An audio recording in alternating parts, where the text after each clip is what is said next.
நினைவுக்குரிய சகோதரர்களே, தாய்மார்களே, சகோதரிகளே, உலமாக்களே, அல்லாஹ் ஜல்ல ஜலாலுஹு அம்ம நவாலுஹு அவனுடைய அளப்பெரும் அருள்தான் நம்மை எல்லாம் இந்த உலகத்தில் முஸ்லிம்களாக அல்லாஹ் படைத்திருக்கிறார். உலகத்தில் அல்லாஹ்வால் ஏற்றுக்கொள்ளப்பட்ட ஒரே ஒரு மார்க்கம் இந்த இஸ்லாமிய மார்க்கம் மாத்திரம்தான். அல்லாஹ் குர்ஆனில் சொல்கிறான், இஸ்லாம். இந்த முழு உலகத்தையும் படைத்து பரிபாலித்து பராமரித்து இரட்சித்து பாதுகாத்து போஷிக்கக்கூடிய அந்த வல்லநாயன் அல்லாஹ், அவனால் ஏற்றுக்கொள்ளப்பட்ட மார்க்கம், அவனால் அங்கீகரிக்கப்பட்ட மார்க்கம், அவனால் கபூல் செய்யப்பட்ட மார்க்கம் இந்த உலகத்தில் இஸ்லாமிய மார்க்கம் மாத்திரம்தான். وَمَن يَبْتَغِي غَيْرَ الْإِسْلَامِ دِينًا فَلَن يُقْبَلَ مِنْهُ. யார் இஸ்லாம் அல்லாத வேற ஒரு மார்க்கத்தை தன்னுடைய மார்க்கமாக தேர்ந்தெடுத்துக் கொள்கிறாரோ, அல்லாஹ் சொல்கிறான், فَلَن يُقْبَلَ مِنْهُ. அவரிடம் இருந்து அந்த மார்க்கம் அல்லாஹ்விடம் ஏற்றுக்கொள்ளப்படாது. وَهُوَ فِي الْآخِرَةِ مِنَ الْخَاسِرِينَ. கியாமத்துடைய நாளை அவர் கைசேதமடைவார், நஷ்டமடைவார் என்பதாக அல்லாஹ் சொல்கிறார். ஆகையால் முஸ்லிம்களாகிய நாம் நமக்குரிய கண்ணியம், நமக்குரிய மதிப்பு, மரியாதை எல்லாமே இந்த மார்க்கத்தை எடுத்து நடப்பதில் தான் அல்லாஹ் வைத்திருக்கிறார். வேற எதிலும் கிடையாது. நம்முடைய பணத்தாலோ நம்முடைய பலத்தாலோ பதவியாலோ நமக்கு மதிப்பை அல்லாஹ் தரவில்லை. இஸ்லாம் என்ற புனித ஒரு மார்க்கத்தை நாம் ஏற்றுக்கொண்டதால் தான் அல்லாஹ் நம்மை இந்த உலகத்திலும் கண்ணியப்படுத்தி இருக்கிறான், மறுமையிலும் கண்ணியப்படுத்துவார். ஹிஜ்ரி 15ஆம் ஆண்டு ஹஜ்ரத் உமர் ரலியல்லாஹு அன்ஹுடைய ஆட்சி காலம். உலகமே, உலக வல்லரசுகளே உமர் என்ற பெயரை கேட்டால் பயந்து நடுங்கக்கூடிய காலம். ஹஜ்ரத் உமர் ரலியல்லாஹு அன்ஹுடைய பெயரை சொன்னால் அந்த காலத்து வல்லரசு இத்தாலி, அந்த காலத்து வல்லரசு ஈரான் எல்லாமே நடுங்கும். அப்படிப்பட்ட ஒரு பிரம்மாண்டமான விசாலமான ஆட்சி, 22 லட்சம் சதுர மைல் கிலோமீட்டரை இஸ்லாமிய சாம்ராஜ்யமாக மாற்றிய ஒரே தலைவர். எந்த ஒரு யுத்தத்துக்கும் தன்னுடைய வரலாற்றிலே, ஆட்சி வரலாற்றில் எந்த ஒரு யுத்தத்துக்கும் செல்லாமலே, யுத்த களத்துக்கு இறங்காமலே முழு உலக மக்களையும் கவர்ந்த ஒரு தலைவர். சகோதரர்களே, பலஸ்தீன் முஹம்மது ஸல்லல்லாஹு அலைஹி வஸல்லம் உடைய ஆட்சியில் பலஸ்தீன் ஸல்லல்லாஹு அலைஹி வஸல்லம் உயிரோடு இருந்த காலத்தில் முஸ்லிம்களின் கரத்தில் கிடைக்கவில்லை. அதற்கு பின்னால் அபூபக்கர் ரலியல்லாஹு அன்ஹு உடைய ஆட்சியில் பலஸ்தீன் முஸ்லிம்களுக்கு சொந்தமாக ஆகவில்லை. ஹஜ்ரத் உமர் ரலியல்லாஹு அன்ஹு உடைய ஆட்சியில் தான் அல்லாஹ் பலஸ்தீனை முஸ்லிம்களுடைய காலடியில் கொண்டு வந்து கூட்டினான். சகோதரர்களே, ஹஜ்ரத் உமர் ரலியல்லாஹு அன்ஹு அபூ உபைதா ரலியல்லாஹு அன்ஹுடைய தலைமையில் படையை அனுப்பி வைக்கிறார்கள் பலஸ்தீனுக்கு. பலஸ்தீனுடைய மஸ்ஜிதுல் அக்ஸாவுடைய பாதிரிகள், அந்த நேரம் கிறிஸ்தவர்களுடைய கையில் தான் பலஸ்தீன் இருந்தது, ஜெருசலம் இருந்தது. சொன்னார்கள், யுத்தம் எல்லாம் வேண்டாம், நாம் பலஸ்தீனை, ஜெருசலத்தை, மஸ்ஜிதுல் அக்ஸாவை உங்களுடைய கையில் ஒப்படைத்து விடுகிறோம். ஆனால் ஒரு நிபந்தனை, உங்களுடைய ஜனாதிபதியை வர சொல்லுங்கள். உங்களுடைய ஜனாதிபதி ஹஜ்ரத் உமர் வந்தால் நாம் அவருடைய கரத்தில் இந்த அக்ஸாவுடைய திறப்பை தருவதற்கு தயார். உடனே அபூ உபைதா கடிதம் எழுதுகிறார், கலீஃபா ஜனாதிபதி வந்தால் யுத்தம் இல்லாமலேயே திறப்பை தந்து விடுகிறார்களாம். உடனே உமர் ரலியல்லாஹு அன்ஹு முதன் முறையாக ஆட்சி பீடத்தில் இருந்து வெளிநாட்டுக்கு புறப்படுகிறார்கள். ஒரே ஒரு கழுதை பக்கத்தில் தன்னுடைய அடிமை சாலிம் ரலியல்லாஹு அன்ஹு, யார் பெரிய கலீஃபா, பெரிய ஆட்சியாளர், 1000 குதிரைகள், 1000 கழுதைகள், 1000 ஒட்டகங்கள், 1000 யானைகள், இப்படியெல்லாம் பெரும் படை திரட்டி கொண்டு கம்பீரமாக தாம்பீகமாக தன்னுடைய பிரயாணத்தை ஆரம்பிக்கவில்லை. ஒரே ஒரு கழுதை, அதுல கொஞ்ச நேரம் உமர் ரலியல்லாஹு அன்ஹு உட்காருவாங்க, கொஞ்ச நேரம் சாலிம் உட்காருவார். இப்படித்தான் அவங்க பிரயாணம் போகுது. உமர் ரலியல்லாஹு அன்ஹு சொன்னாங்க, உன்னுடைய டேர்ன் வரும்போது நீ உட்கார்ந்து வா, நான் நடந்து வர்றேன். என்னுடைய டேர்ன் வரும்போது நான் உட்கார்ந்து வர்றேன், நீ நடந்து வா. அப்படியே போய்கிட்டு இருக்கு பயணம். எங்க இருந்து? மக்கால, மதீனால இருந்து ஜெருசலம் கிட்டத்தட்ட 2000 கிலோமீட்டர், 2000க்கு மேற்பட்ட கிலோமீட்டர் அப்படியே போறான். இப்ப பலஸ்தீன் கிட்டவாகுது, ஜெருசலம் கிட்டவாகுது, ஆட்சி பீடம் வரப்போகுது, துறப்பை எடுக்க வேண்டிய இடம் கிடைக்க போகுது. இப்ப அடிமை சொன்னார் சாலிம் ரலியல்லாஹு அன்ஹு, கலீஃபா ஜனாதிபதி, இப்பொழுது என்னுடைய டேர்ன், நான் கழுதையில உட்கார்ந்து வர வேண்டிய டேர்ன் இது. ஆனா நான் என்னுடைய டேர்ன உங்களுக்கு விட்டு தர்றேன், உங்களுக்கு விட்டு தர்றேன். நீங்க கழுதையில வாங்க, நான் நடந்து வர்றேன். ஏன்னா மக்கள் பார்ப்பாங்க, என்னடா கலீஃபா நடந்து வர்றாரு, அடிமை வாகனத்துல வர்றான், அது அவ்வளவு நல்லா இருக்காது. உமர் ரலியல்லாஹு அன்ஹு சொன்னாங்க, உன்னுடைய டேர்னா மரியாதையா நீ கழுதையில வா, நீ விட்டு தர வேண்டிய அவசியம் எல்லாம் இங்க கிடையாது. ஜனாதிபதி, ஆட்சி, அதிகாரம், பட்டம், பதவி இதெல்லாம் இங்க தேவையில்ல.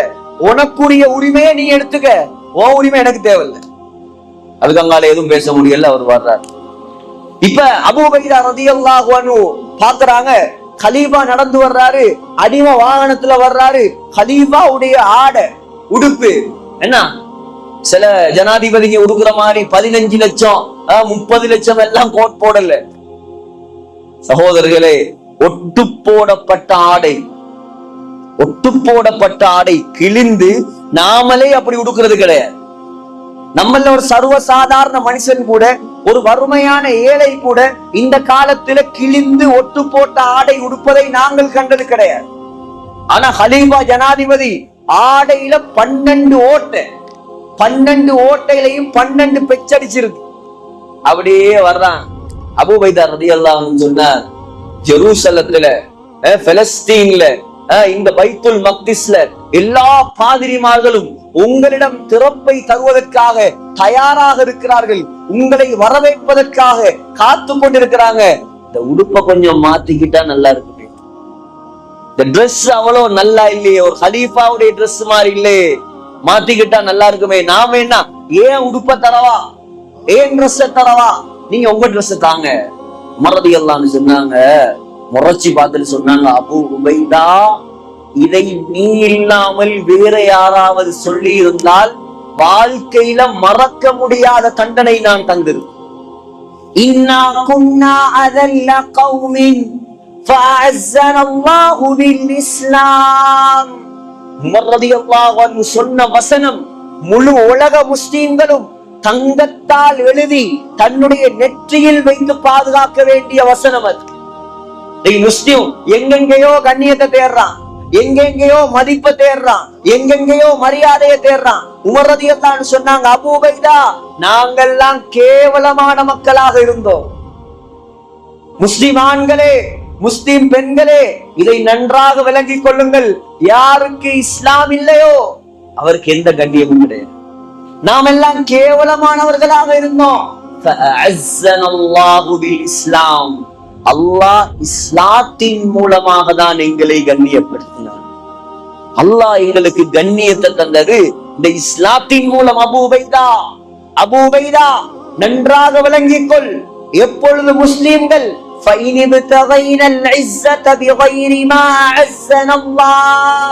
அல்லாஹ் எந்த இஸ்லாத்தின் மூலமாக கண்ணியப்படுத்தினானோ அந்த இஸ்லாத்தை தூக்கி வீசிவிட்டு வேற வேற விடயங்கள் மூலமாக கண்ணியத்தை தேட ஆரம்பிப்பார்களோ அதெல்லாம் அல்லாஹ் முஸ்லிம்களை கேவலப்படுத்த ஆரம்பிப்பார். கேவலப்படுறாங்களா இல்லையா? எங்க பார்த்தாலும் அடி, எங்க பார்த்தாலும் தாக்குதல், எங்க பார்த்தாலும் பிரச்சனை, எங்க பார்த்தாலும் கலவரம். ஏன்? முஸ்லிம்களுடைய உள்ளத்தில் இஸ்லாத்துடைய பெருமதி இல்லாமல் போய்விட்டது. முஸ்லிம்களே இஸ்லாத்தை எடுத்து நடக்க தகுதி இல்லாதவர்களாக மாறிவிட்டார்கள். ஆகையால் கண்ணியமானவர்களே, நம்முடைய கண்ணியம், மதிப்பு எல்லாம் அல்லாஹ் இந்த இஸ்லாத்தில் வைத்திருக்கிறார். ஆணாக இருக்கலாம், பெண்ணாக இருக்கலாம், அல்லாஹ் இந்த இஸ்லாத்தின் மூலமாக தான் எல்லா கட்டங்களிலும் நம்மை கண்ணியப்படுத்தி இருக்கிறார். பெண்களே, உங்களுக்கான விசேட அமர்வு இது. சிந்தித்து பாருங்கள். இஸ்லாம் வருவதற்கு முன்னால், ஸல்லல்லாஹு அலைஹி வஸல்லம் இந்த உலகத்துக்கு நபியாக வருவதற்கு முன்னால், குர்ஆன் இறங்குவதற்கு முன்னால் பெண்களுடைய நிலை இந்த உலகத்தில் எவ்வாறு இருந்தது? பெண்களுக்கு ஒரு மதிப்பு இருந்ததா? மரியாதை இருந்ததா? பெண்களை ஜாகிலியா காலத்தில் வியாபார பொருட்களை விட கேவலமாக நடத்தினார்கள். மாத காலங்கள்ல பெண்களை வீட்டுக்குள்ள கூட இருக்க மாட்டானா, வெளியில தள்ளிடுவானா. வேறையா ஒரு ரூமை வச்சு, இந்தா இதுக்கு கடை, வீட்டு பக்கமெல்லாம் வராத. கணவன் செத்துட்டானா நீ வாழவே தகுதி இல்லை. ஜாகிலியா காலம். யாருடைய கணவன் செத்துருவாரோ, மௌத்தாயிருவாரோ, நீ வாழ்வதற்கே தகுதி கிடையாது. நீ எல்லாம் வாழ தகுதி இல்லை, நீ செத்து போயிரு. பொம்பளை புள்ள பிறந்தா அல்லாஹு அக்பர். அந்த எங்கமோ ஒரு ஊர்ல இருக்குல்ல, இப்பயும் அந்த கள்ளிப்பால் கொடுத்து கொள்ளுவாங்க. இப்ப கொள்றானுங்களோ இல்லையோ தெரியல. கள்ளிப்பால் கொடுக்கறது, கொள்றது ஜாகிலியா காலம். அதெல்லாம் இல்ல. கள்ளிப்பால் கொடுக்கறதும் இல்ல, ஒரு பாலும் கொடுக்கறது இல்ல. உயிரோட குழி தோண்டி புதைக்க வேண்டியது. நான் சொல்றது இல்ல, அல்லாஹ் சொல்றான். அல்லாஹ் சொல்றான்,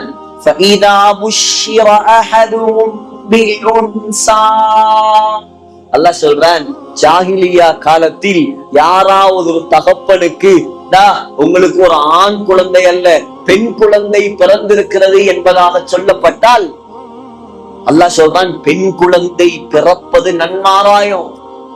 நன்மாராயம். இந்த நன்மாராயம் அவனுக்கு சொல்லப்பட்டால், அந்த தகப்பன் இருக்காரே,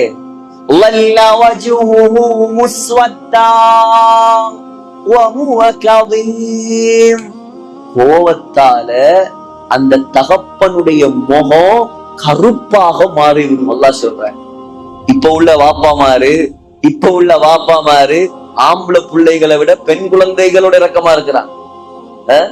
இப்ப உள்ள வாப்பாமாரோட ஆண் குழந்தைகளை விட பெண் குழந்தைகள் இரக்கமா இருக்கிறாங்க. ஏன்? அந்த பெண்ணோட அவ்வளவு மஹப்பத் எங்கிருந்து வந்தது? பெண்கள் விளங்க வேண்டும். இஸ்லாத்தின் மூலமாக அல்லாஹ் போட்ட மஹப்பத்.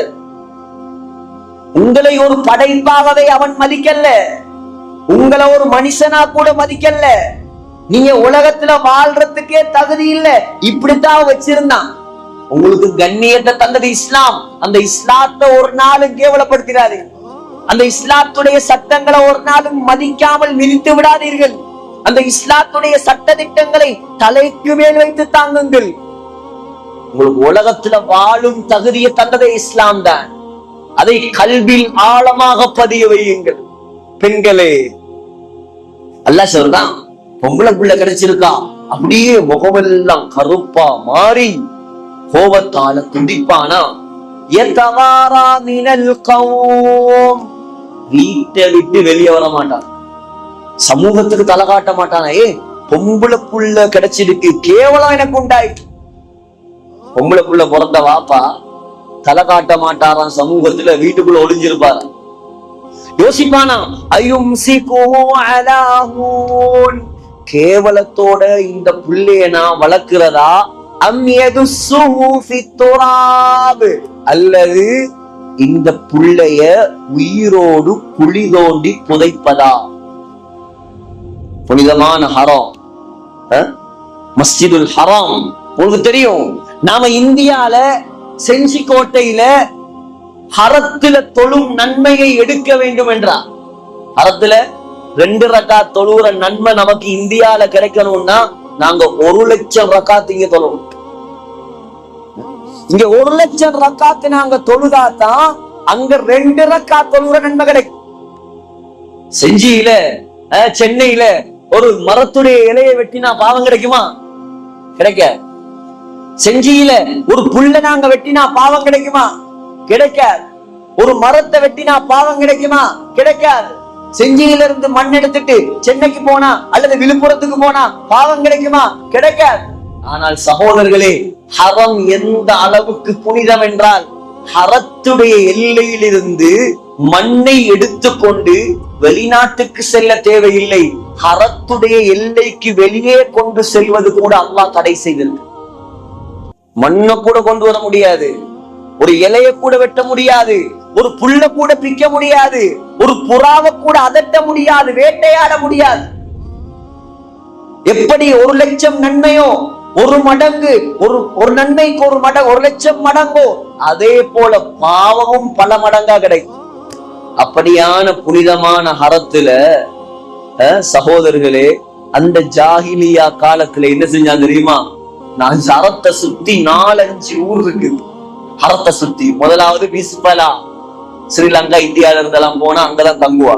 ரெண்டாவது அஜியாது, அங்கால கஸ்ஸா, அங்கால சுபைக்கான் ஒரு ஊர் இருக்கு. 84ஆம் நம்பர் கேட், 84ஆம் நம்பர் கேட்டுக்கு பக்கத்துல அடையாளப்படுத்தி வைத்திருக்கிறாங்க வரலாற்று ஆசிரியர்கள். அல்லாஹு அலம். அந்த இடம்தான் ஜாஹிலியா காலத்தில் பெண் குழந்தைகளை உயிரோடு குழி தோண்டி புதைத்த இடம். எங்க? இந்தியால அல்ல, இலங்கையில் அல்ல, ஹரம் ஷரீப்.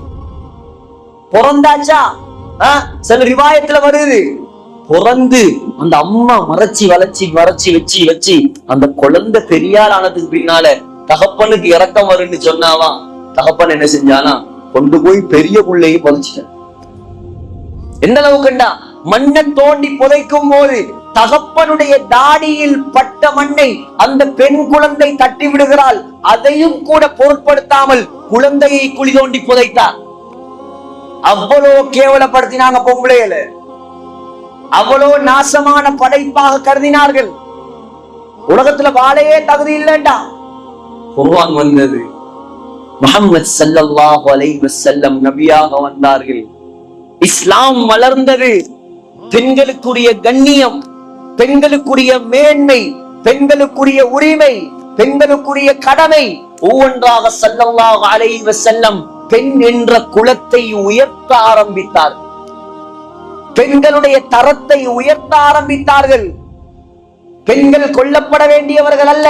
குர்ஆனை அல்லாஹ் இறக்கினான், வஇதல் மௌஊதத்து சுயிலத், வஇதல் மௌஊதத்து சுயிலத். உயிரோடு குழி தோண்டி புதைக்கப்பட்ட எல்லா பெண் குழந்தைகளையும் எழுப்பி நிப்பாட்டி அல்லாஹ் கியாமத்துடைய நாளையில் கேட்பானாம், என்ன பாவம் செஞ்சதுக்காக ஒன்ன கொலை செஞ்சான். அல்லாஹ் இறக்கின. சகோதரர்களே, முதலாவதாக அல்லாஹ் இந்த உலகத்தில் இஸ்லாத்தை ஏற்றுக்கொள்ளக்கூடிய பாக்கியம் ஒரு ஆணுக்கு நசீபாக்கவில்லை. அல்லாஹ் முதலாக இந்த உலகத்தில் இஸ்லாத்தை கபூல் செய்யும் பாக்கியத்தை ஒரு பெண்ணுக்கு தான் அல்லாஹ். யாரு? ஹதீஜா ரலியல்லாஹு அன்ஹா.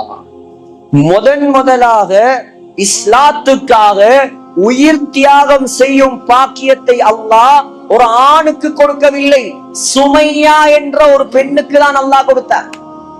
குர்ஆன் அல்லாஹ் சூரத்துர் ரிஜால், ஆண்கள் என்பதாக ஒரு சூறாவை அல்லாஹ் இறக்கவில்லை. ஆனால் குர்ஆன்ல அல்லாஹ் 3வது பெரிய சூறாவாக சூரத்துன் நிசா, பெண்கள் என்பதாக அல்லாஹ் ஒரு சூறாவை இறக்கி வைத்திருக்கிறார். ஹஜ்ரத் ஈசா அலைஹிஸ்ஸலாம், ஹஜ்ரத் ஈசா அலைஹிஸ்ஸலாம் உலகத்தில் அல்லாஹ்வால் படைக்கப்பட்ட அற்புதமான ஒரு நபி. அற்புதம். எந்த ஒரு ஆணுடைய துணையும் இல்லாமல், எந்த ஒரு ஆணுடைய தீண்டுதலும் இல்லாமல் அல்லாஹ்வுடைய குன் என்ற வார்த்தையின் மூலமாக அல்லாஹ் படைத்த ஒரு மனிதர்.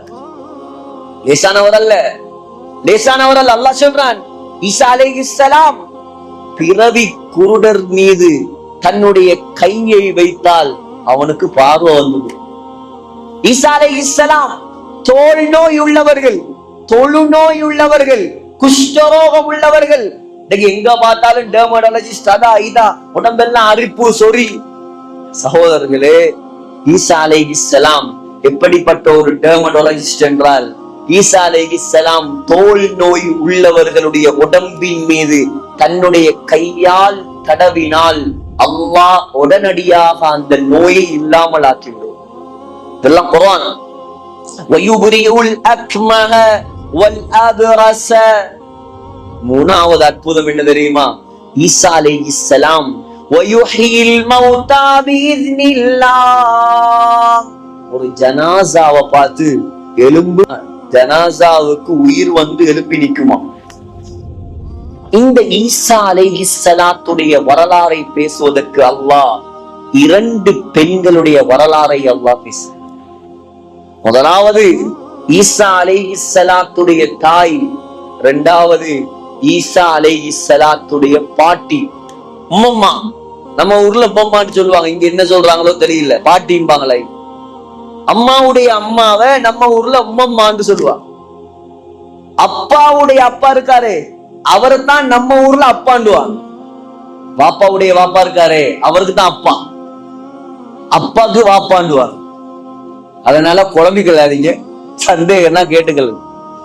அப்ப ஈசா அலைஹிஸ்ஸலாத்துடைய பாட்டி உம்மம்மா, இலங்கை பாசையும் கொஞ்சம் நீங்க படிச்சுக்கல தானே வேணும், அப்பதான் அங்க வந்த உதவியா இருக்கும்.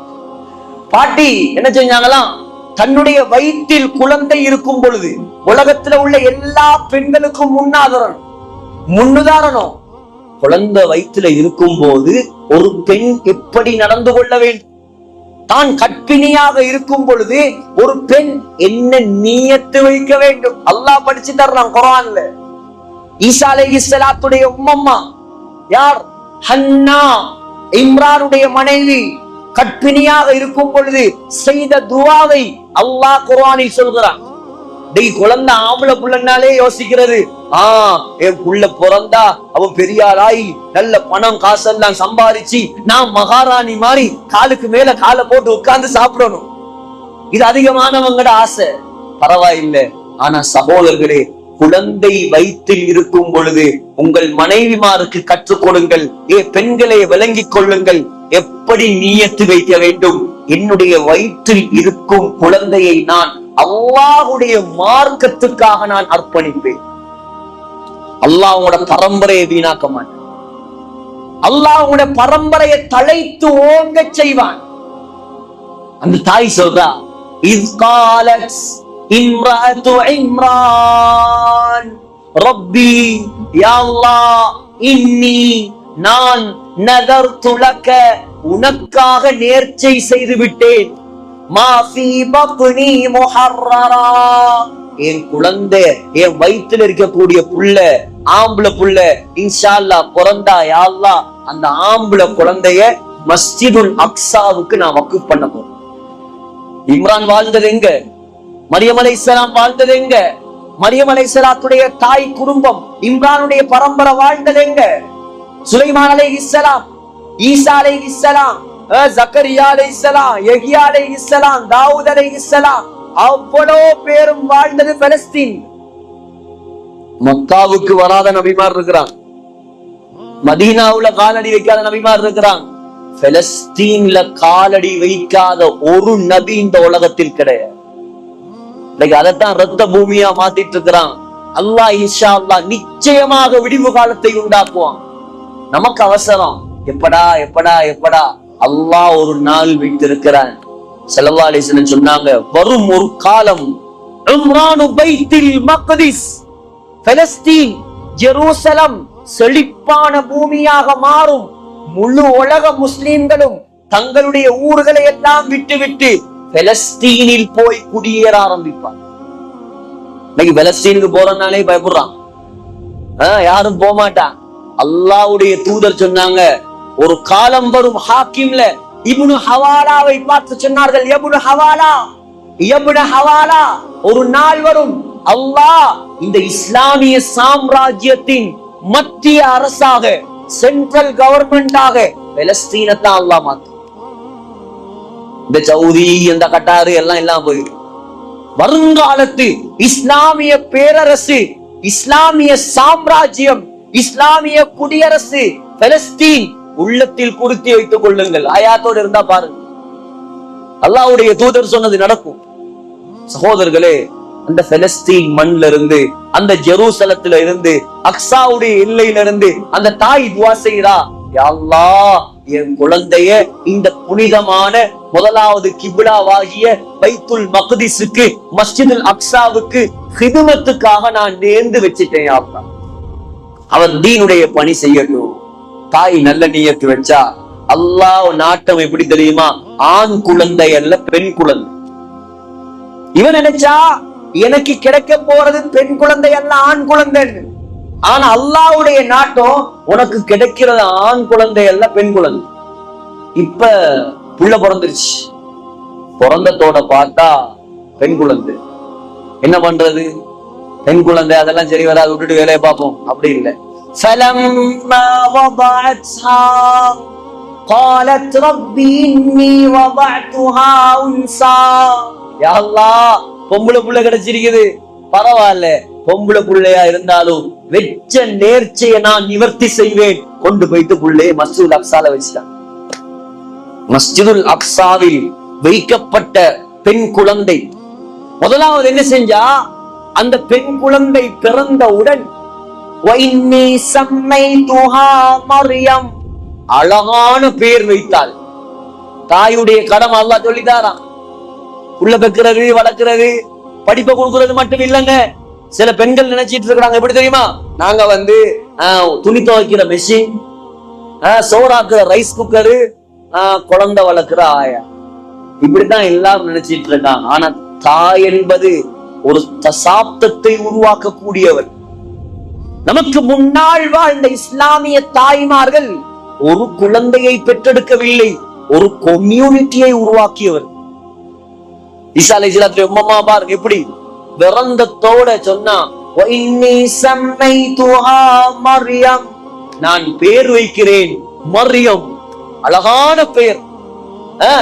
1500 2000 வருடங்களுக்கு முன்னால் ஆரம்பித்த அந்த பெயர் இஹ்லாஸோட வச்சதால இன்னைக்கும் வருதா இல்லையா? இன்னைக்கும் சேலத்துல இருக்கிறாங்களா இல்லையா? தமிழ்நாட்டுல இருக்கிறாங்களா இல்லையா? விழுப்புரத்துல இருக்கிறாங்களா இல்லையா? செஞ்சியில இருக்கிறாங்களா இல்லையா? முழு உலகத்திலையும் மரியம் இருக்கிறாங்க. முதலாவது அழகான பெயர் என்ன பெயர்? மரியம். இரண்டாவது குழந்தைக்காக துஆ செய்தார்.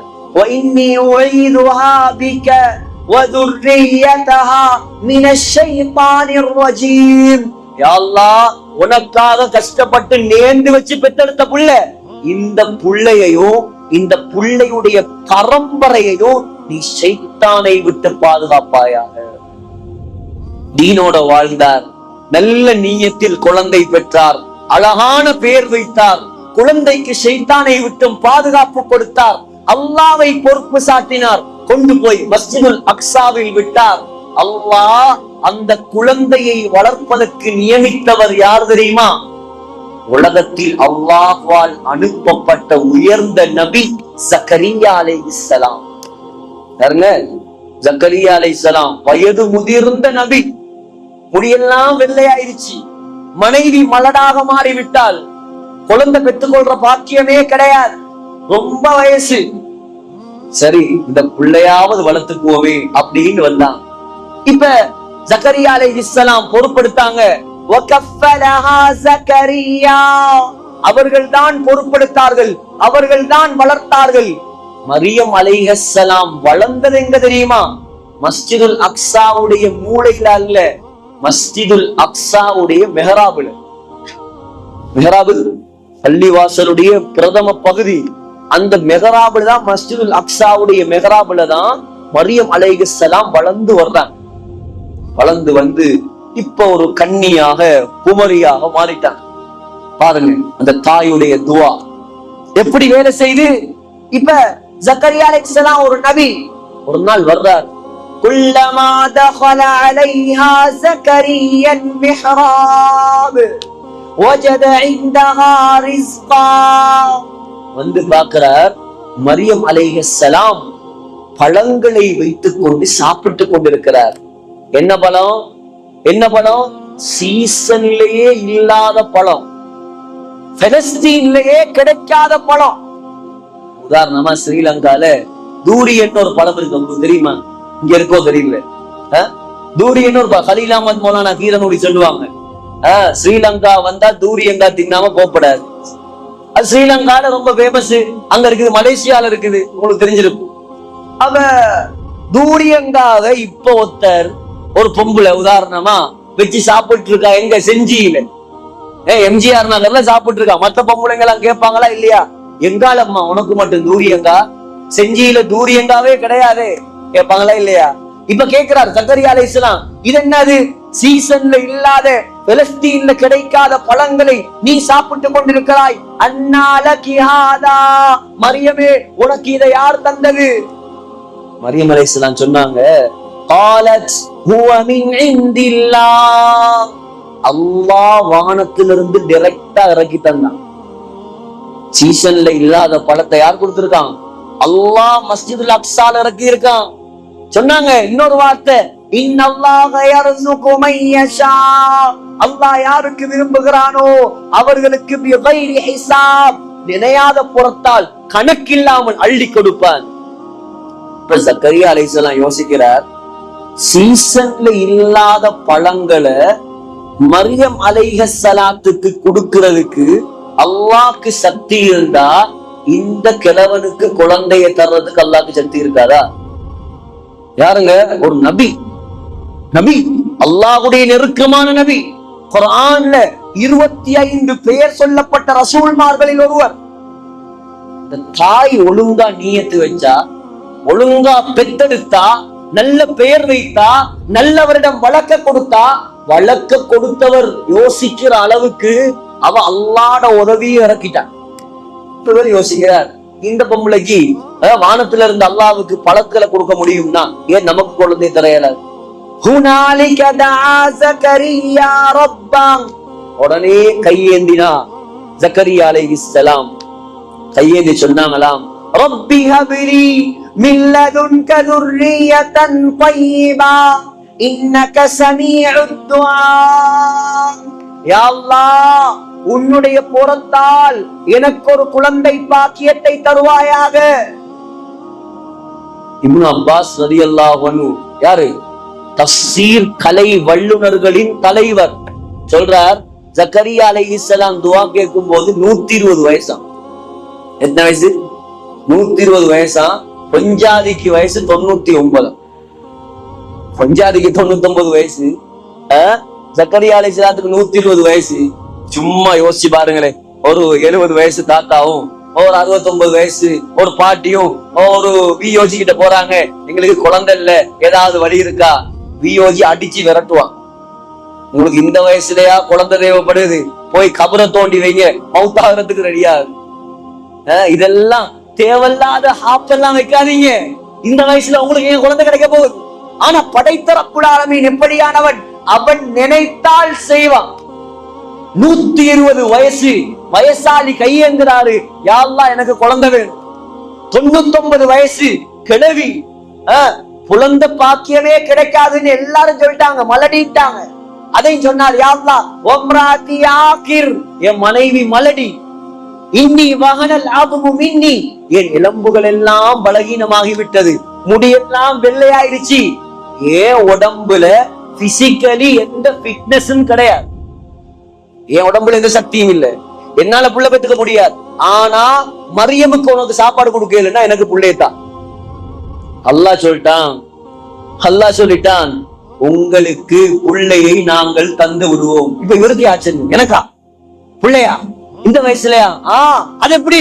அல்லாஹ் சொன்னான், கால கதாலிக், அது அப்படிதான். அது எப்படி எனக்கு? அது அப்படிதான்.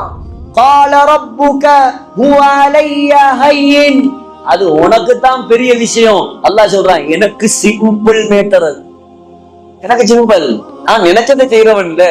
உனக்கு குழந்தைதா இருந்தாலும் எனக்கு ஒரு மேட்டரா? நீ இப்பதான் கேட்டிருக்க, எனக்கு அதெல்லாம் ஒரு சப்ஜெக்ட் இல்ல, எனக்கு லேசான விஷயம். وَقَدْ خَلَقْتُكَ مِنْ قَبْلُ وَلَمْ تَكُ شَيْئًا. ஏ ஜக்கரியா, ஒன்றுமே இல்லாமல் இருந்தீங்க. ஒரு 120 வருஷத்துக்கு முன்னால உங்களுக்கு அட்ரஸே இருக்கல்ல. இப்ப 29 வருஷத்துக்கு முன்னால எனக்கு அட்ரஸ் இருந்துச்சா? நான் யாருங்க? 50 வருஷத்துக்கு முன்னால உங்களுக்கு அட்ரஸ் இருந்துச்சா? அட்ரஸே இல்லாம இருந்த உங்களை எனக்கு படைக்கலன்னா, வயசு போன உனக்கு குழந்தைய தாரது எனக்கு பெரிய வேலையா? நீ ஒன்றும் பண்ண தேவையில்ல. 3 நாள் யாரோடையும் பேசாம போய் மிஹராப்ல திக்ர்ல ஏறி குழந்தை கிடைக்கும். அது மாத்திரமில்ல, லேசான குழந்தை அல்ல, ரொம்ப விசேஷமான குழந்தை. அல்லாஹ் சொல்றான், எப்படியான குழந்தை?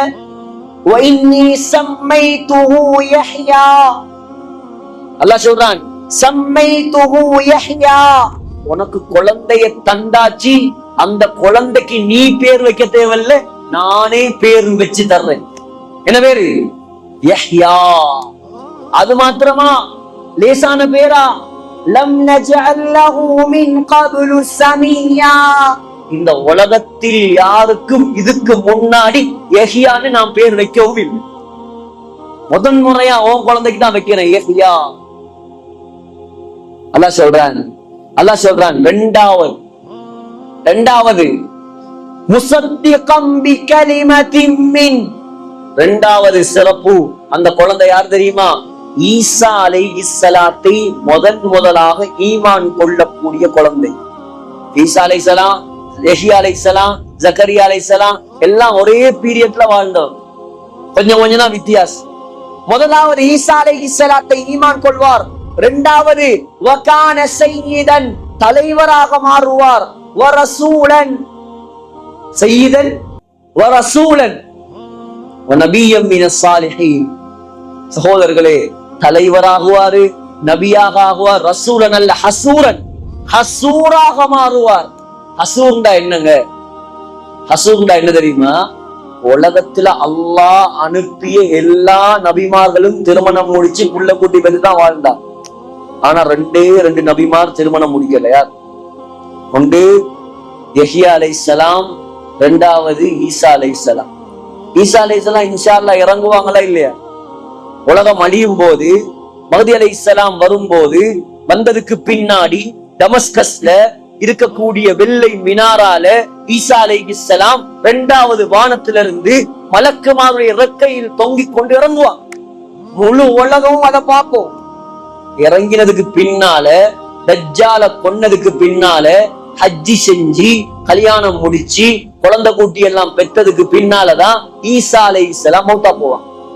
ஆனா யஹ்யா அலைஹிஸ்ஸலாம் திருமணம் முடிக்கல. அவர் ஹசூர்.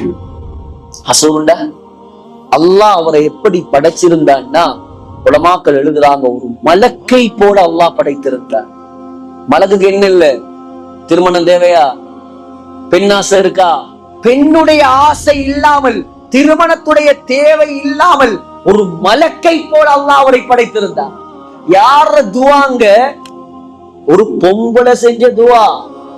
ஒரு பொம்பளை அல்லாஹ் கிட்ட வச்ச நேர்ச்ச. அந்த பொம்பளைக்கு ஒரு புள்ள கிடைச்சி, அந்த புள்ளைக்கு வானத்துல இருந்து சாப்பாடு இறங்கி, அதை பார்த்த ஒரு நபி அல்லாஹ் கிட்ட துவா செஞ்சு, அந்த துவாவின் மூலமாக ஒரு தலைவர், ஒரு ஹசூரு, ஒரு முசத்திக்கு, இப்படிப்பட்ட கொள்கைகள் நிறைந்த ஒரு சங்கையான நபி அல்லாஹ் பரிசா கொடுத்த. பெண்கள் யோசிக்கணும், என்னத்த இப்படி வரலாறு படைத்தவர்கள் தான் உலகத்தில் நபிமார்களின் தாய்மார். ஒரு ஈசா அலைஹிஸ்ஸலாத்துடைய வரலாறுக்கு பின்னால எத்தனை வரலாறு இருக்குது பாத்தீங்களா? ஆகையால் பெண்களே, நீங்கள் எல்லாம் லேசானவர்கள் அல்ல, லேசானவர்கள் அல்ல. சமூகத்தின் கட்டமைப்பே நீங்கள் தான். பெண்கள் எல்லாம் எப்படி தெரியுமா? மரத்துடைய ரூட், மரத்துடைய வேர போல மறைந்துதான் இருப்பாங்க. ஆனால் மறைந்து இருந்து இருந்து குடும்பத்தை, வீட்டை, கணவனை, பிள்ளைகளை, குழந்தைகளை சமைத்து சமைத்து அல்லாஹ்வோடு நெருக்கமாக மாத்தி உறுதியாக்க மரத்துடைய வேர் எவ்வளவு நிலத்துல உறுதியாகுமோ அந்த அளவுக்கு மரம் செழிப்பாக வளர்ந்து அப்படியே விருட்சமாக மாறும். எப்ப மரத்துடைய வேறு என்னால நிலத்துக்கு கீழே எல்லாம் இருக்க முடியாது. ஏன்னா நீ மட்டும் வெளியில இருக்கிற, ஆம்பளைங்க மட்டும்தான் வெளியில சுத்துவீங்களா? ஆம்பளைங்க மட்டும்தான் எல்லா இடத்துக்கும் போவீங்களா?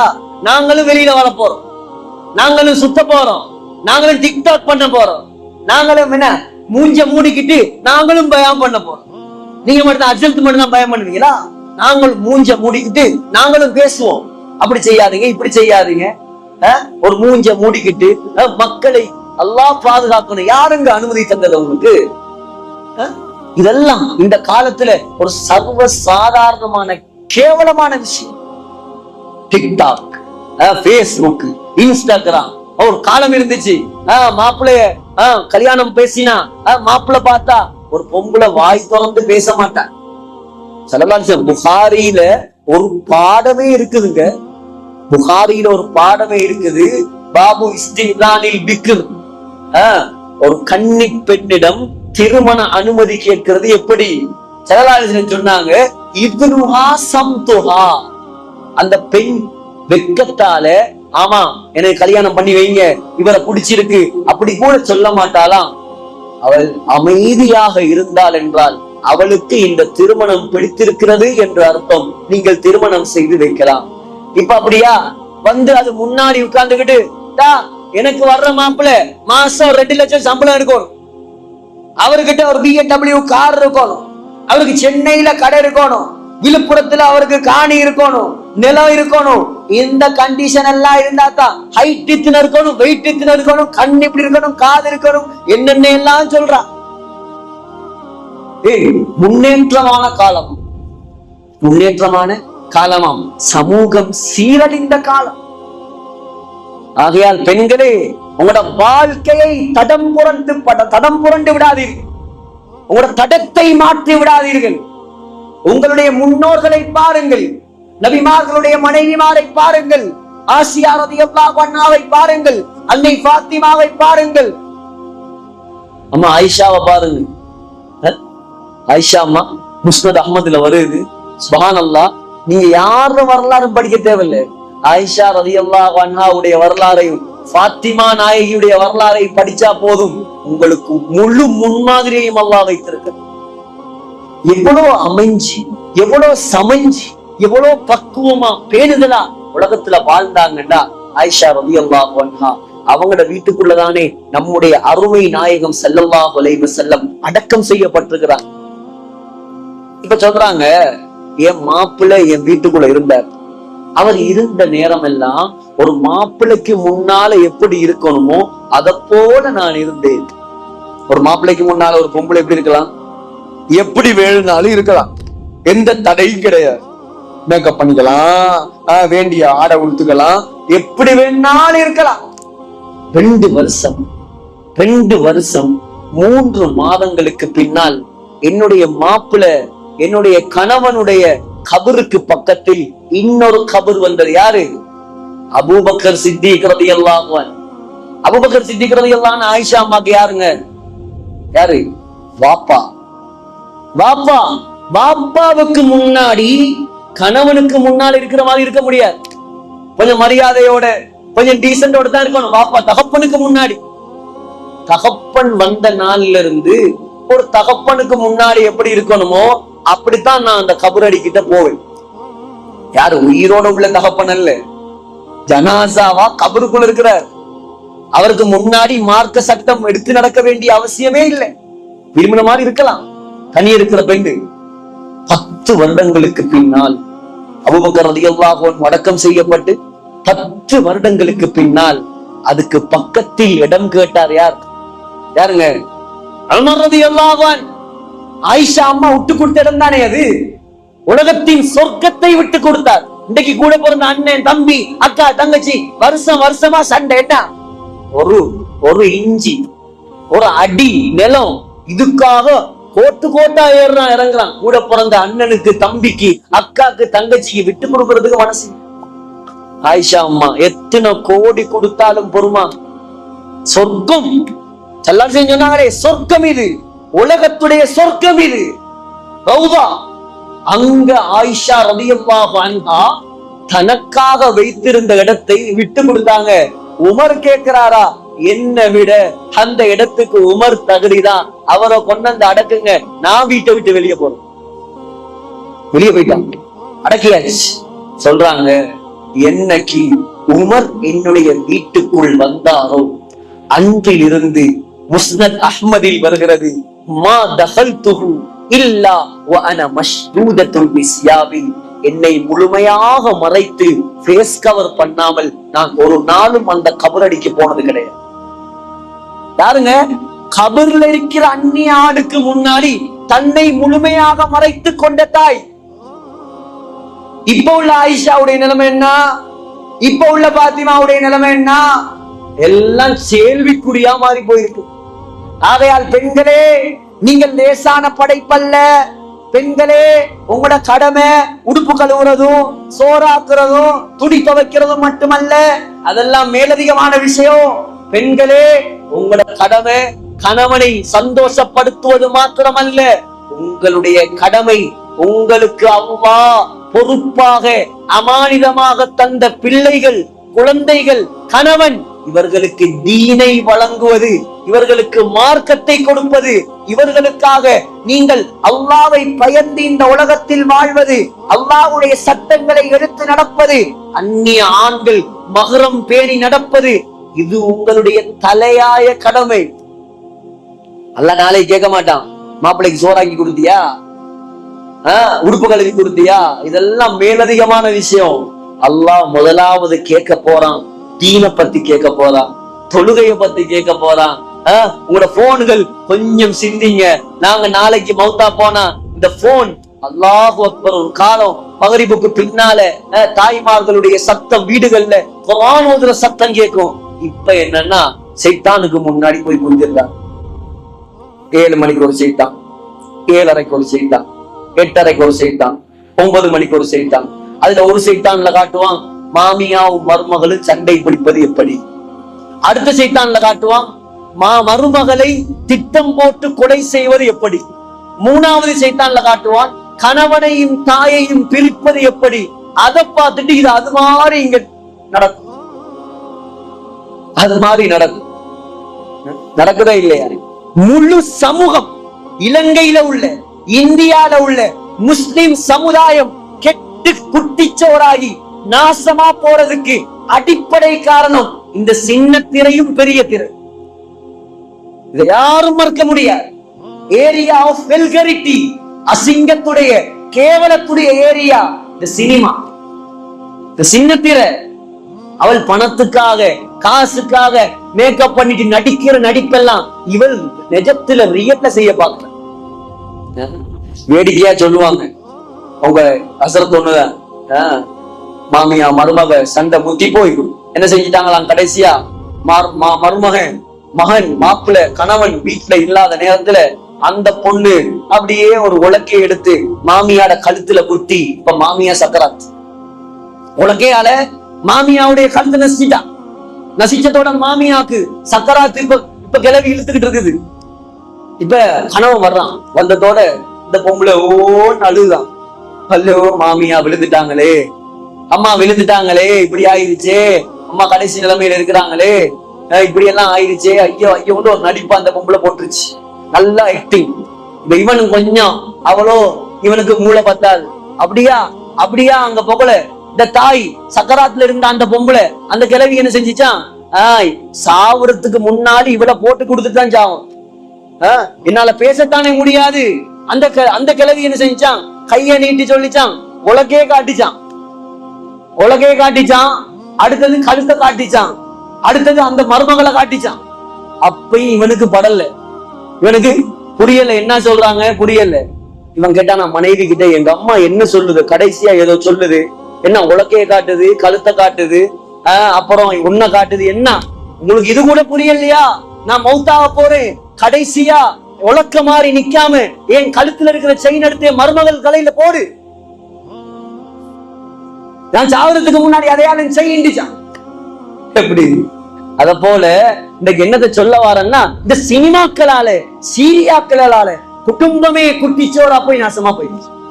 குழந்தைகளை பக்கத்துல வச்சுக்கிட்டு ஆன்னு வாயை பொழந்துகிட்டு பாக்குறது, அந்த குழந்தை எப்படிங்க உருப்படும்? அல்லாஹ்வையும் ரசூலையும் அல்லாஹ்வுடைய தூதருடைய வரலாறுகளையும் படித்து கொடுக்க வேண்டிய காலத்துல சினிமாவையும் சீரியலையும் காட்டினீங்கன்னா, நீங்க போய் மகரிபுக்கு பின்னால நீங்க சீரியல் டிவிக்கு முன்னால உட்கார்ந்தா அந்த குழந்தை என்ன செய்யும், அவன் ரூமுக்குள்ள போயிட்டு பேஸ்புக் பார்க்க ஆரம்பிச்சு, யூடியூப் பார்க்க ஆரம்பிச்சிருவான். அப்புறம் அவன் போன்ல நமக்கு தெரியாததெல்லாம் நமக்கு சொல்லி தர ஆரம்பிப்பான். ஆகையால் இதெல்லாம் லேசான விஷயம் அல்ல. சமூகத்தை அல்லாஹ்வை விட்டும் தூரமாக கூடிய ஆக முக்கியமான கருவிதான் இந்த டிவி, இந்த டிஷ் ஆண்டனா, இந்த போனு எல்லாம் அல்லாஹ்வுக்கு தூரமாக்குறது. அவசியமா பாவீங்க, அளவா பாவீங்க. அதான் கலித் அஹ்மத் கீரனூரி ரஹ்மத்துல்லாஹி அலைஹி திண்டுக்கல் யூசுஃபியாவுடைய முதல்வர் போனை காட்டி கேட்டாங்களாம், ஸ்மார்ட் போன், இத என்ன, இதுக்கு என்ன சொல்றது சொன்னாங்களாம் அவசியமான சைத்தான். எப்படி அவசியமான சைத்தான்? சைத்தான் தான், அதுல எந்த சந்தேகமும் இல்லை.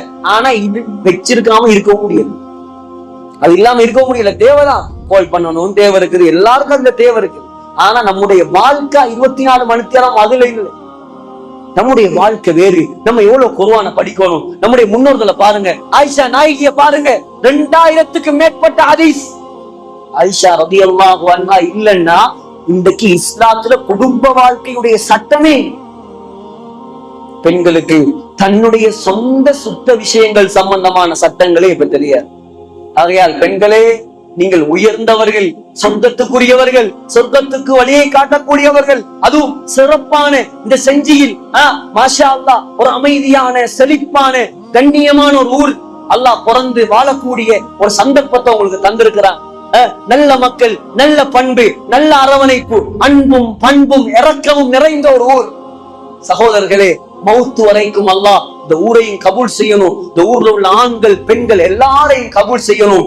ஆனால் உங்களிடம் நான் கடைசியாக கெஞ்சி கேட்டுக்கொள்ளும் விஷயம் என்ன தெரியுமா? அல்லாஹ் உங்களுக்கு நாடிய முன்னேற்றத்தை துனியாவுல தருவான். தயவு செய்து ஆண்களும் பெண்களும் மறுமையை பற்றி சிந்திக்க ஆரம்பியுங்கள். தொழுகைக்கு எப்படி மக்களை இருக்கலாம், தொழுகையாளிகளுடைய வீதத்தை எப்படி அதிகரிக்கலாம், எப்படி மக்களை போய் அலைஞ்சி திரிஞ்சி பாடுபட்டு கால கைய பிடிச்சாவது இந்த பள்ளிவாசலுக்கு கொண்டாங்க. பெண்களே, கணவன்மாரு, வயது வந்த ஆண்கள் உங்களோட வீட்டுல தொழாம உட்கார்ந்து இருக்கிறானா, அகப்பையால அடிச்சாவது விரட்டு. போ, உனக்கு சோறு தர மாட்டேன், நீ தொழலன்னு முடிவெடுங்க. இதுக்கு பின்னால தொழாத உனக்கு ஒரு பச்சை தண்ணி தரமா. தொழு, அல்லாஹ் வணங்கு, வீட்டுல தருத்திரியத்தை உண்டாக்காத, கெட்ட நண்பர்களோட சேராத, கெட்ட விஷயங்களை பார்க்காத, போதை கடுமையானவங்களோட தொடர்பா இருக்காத. இந்த விஷயத்துல நீங்க கவனம் செலுத்துங்க. ஒரு 4-5 வருஷத்துல பாருங்க, தொழுகை வீதம் கூட கூட போதை ஒளிந்து போக போக வாலிபர்களுடைய ட்ரக்குகள் மாற மாற, குறிப்பா வாலிபர்கள் எல்லாரையும் கட்டி கொண்டாந்து ஒரு ப்ரோக்ராம் செய்யும். இருக்கிற வாலிபர்கள் எல்லாரையும் இழுத்து கொண்டாந்து பள்ளிவாசல்ல கட்டி வச்சாவது அவனுக்கு ஒரு சில விஷயங்கள் சொல்லணும். ஏன்னா வாலிபர்கள் முழுமையா டார்கெட் பண்றான். எப்படி பள்ளியை விட்டு தூரமாக்கலாம், எப்படி குர்ஆனை விட்டு தூரமாக்கலாம். ஆகையால் பெண்களே, ஆண்களே, அல்லாஹ் நம் அனைவரையும் பொருந்திக் கொள்ளணும். இன்ஷா அல்லாஹ் நியத்து வைங்க. உங்களோட குழந்தைகள்ல ஒரு 4 பிள்ளையா 3 பிள்ளையா ஒண்டையா ஹாபிஸாக்குங்க, ஆலிமாக்குங்க. நீங்க மௌத்தா போனா உங்களுக்கு ஜனாசா தொழுவிக்கிறதுக்கு ஒரு குழந்தையாவது உருவாக்குங்க. உங்களுக்கு என்ன சொத்து செல்வம் இருந்தும், செஞ்சியில 100 ஏக்கர் இருந்தாலும் 1 ஏக்கர் கூட உங்க கபருக்கு வராது. உங்க வீட்டுல 1000 பவுன் தங்கம் இருந்தாலும் 1 கிராம் தங்கம் கூட உங்க கபருக்கு வராது.